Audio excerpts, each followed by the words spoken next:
Right then, just back from Old Trafford. United 0, Southampton 0. Trying to organise my thoughts into some sort of common sense and how that went off. The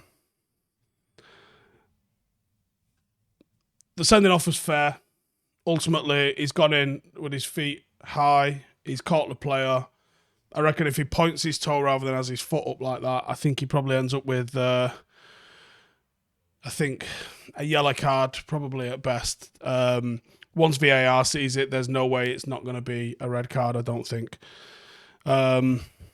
So it's a big setback for us. Looks like he's going to be missing for 4 games. And without Casemiro, United look very ordinary. We look vulnerable on the transition. Teams seem to get at our back four a little bit easier. And I thought, without having... I mean, obviously he was down to 10 men, but without having a proper centre-forward, Sancho wasn't at the races today. Anthony was poor today. I thought Bruno... Do you know what? Let's roll it back to kickoff, right? And let's talk about Bruno being next to Casemiro. Liked it for as long as we had it. Liked it. I thought there was... we were seeing a Bruno holding possession a lot more, popping it around a lot more, and he looked like he was able to offer us a little bit of quality and tenacity in that position next to Casemiro. As the game got a bit more fractured and obviously he moves into the final third, you start seeing him lose possession and trying things and trying to open them up. And obviously that's when it starts to unravel just a little bit. But I thought Sancho was poor. I thought Wan-Bissaka was really sloppy. Sloppy is probably how I'd call that entire performance. It was sloppy. Now, we kept a clean sheet. David De Gea had to work to keep a clean sheet, though. It wasn't a clean sheet because they offered nothing. It was a clean sheet because David De Gea kept us in it. But we didn't penetrate enough. We didn't have anywhere near enough shots. We didn't create enough. And without having a striker, even when Weghorst was on the pitch, in all honesty, there wasn't enough penetration. There wasn't enough of a threat in the final third. And that's an issue. You've got to be able to score goals. And we talked about this. When Marcus doesn't score, who else? And he was probably the closest as well today. When Marcus doesn't score, who else is going to pop up and score the goals? I think Weghorst has been a great servant for what he's been asked to do.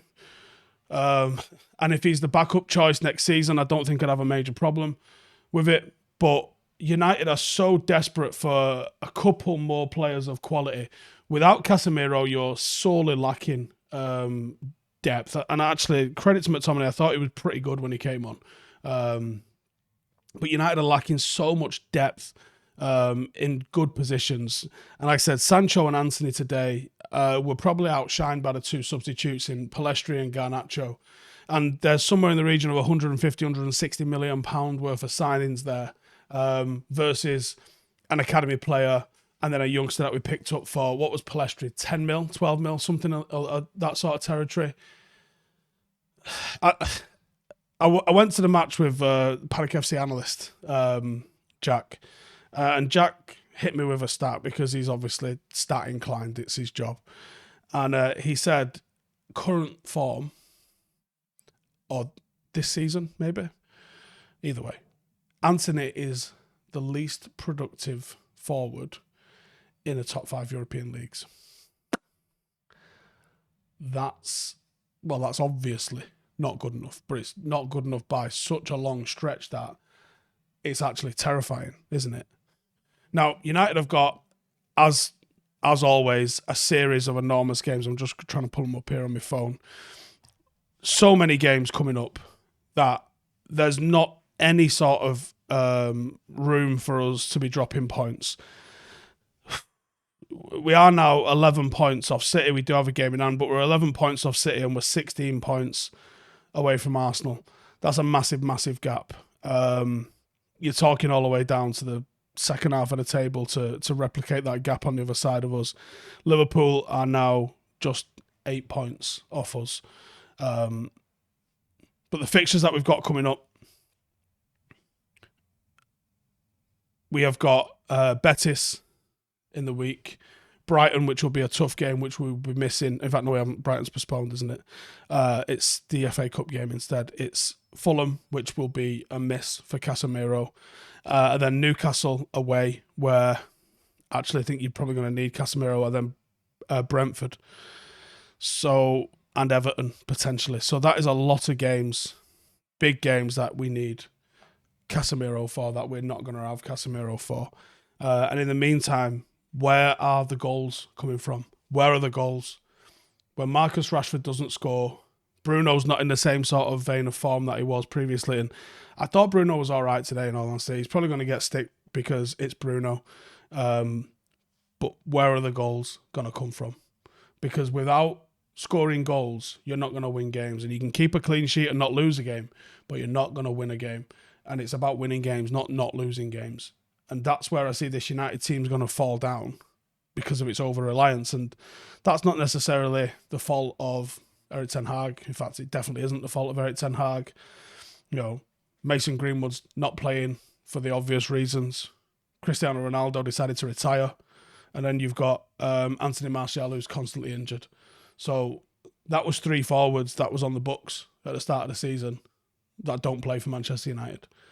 You know, and he's brought Wout Weghorst in, probably because he was the only one that he could get in. And I like his playmaking. I like his attitude. I think he's got a great spirit. Seems like a good pro. But the guy doesn't score goals. And I know goals he's not the only thing to measure a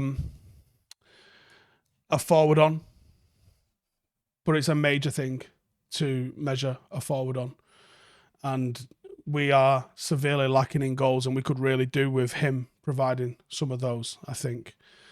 So, yeah, I don't know where them goals are going to come from, and I think it's a massive issue for us that we don't have them. Rest of the performance, I mean, what can you say? We did all right with 10 men. They did get at us a couple of times, but that's to be expected. United pushed for it.